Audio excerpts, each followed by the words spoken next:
guy West, get this up here, for including me in this. I mean, it seemed like it just started last week that I started high school, and now it's 60 years later, and I'm retired, enjoying my time home with the family. But this all started back as a young kid in Carter Lake.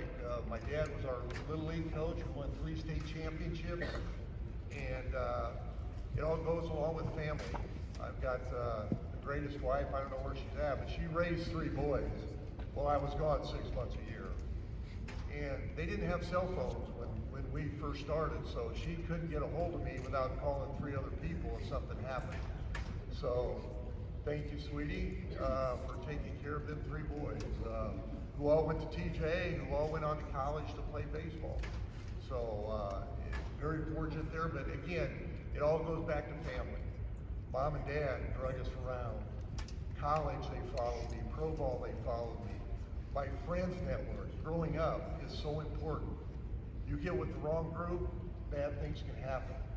So when we were raising our three boys, we wanted everybody to come to our house because we knew what was going on. It was the hangout spot. So enjoyed that. We just had a great support system. I want to go back to my TJ times. I had many coaches, but 2 of my favorites were Bob Nielsen and Tom Vincent. Bob Nielsen is probably one of the biggest reasons I'm doing what I'm doing, because he made me tough. And I know there's some people in here that probably know that name because he is still coaching. And just a phenomenal individual, and couldn't have done it without him.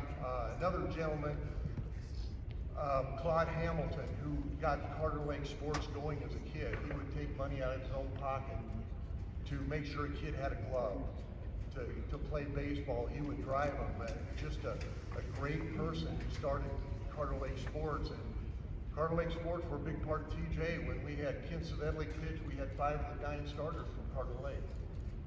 Hatch started in Carter Lake. And then another gentleman at the end, Marty Rolliver, who was probably one of the best athletes I ever played against, went to St. Albert's, and he was phenomenal. I wasn't the great athlete. I was the guy that followed the rules, kept my mouth shut, and played the game and played it right. But you've got to go out.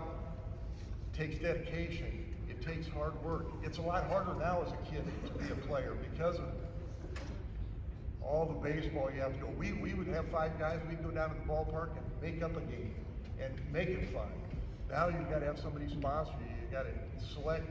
Sports are crazy. I can't imagine the money that the parents shell out to get their children to play and to follow them and pay for a hotel. So children, appreciate your parents, because not only financially, but all the time and effort that they have to put in. So enjoy that. But the one thing I want to say, you've got to love what you do. If you feel like it's a job, and I see 14, 15-year-old kids have been playing 100 games a year, it's easy to get burned out. You've got to make it fun. You've got to work hard. And I was very fortunate. I spent 41 years in professional baseball. I got to see a lot of things, go to a lot of places I would have never gotten to.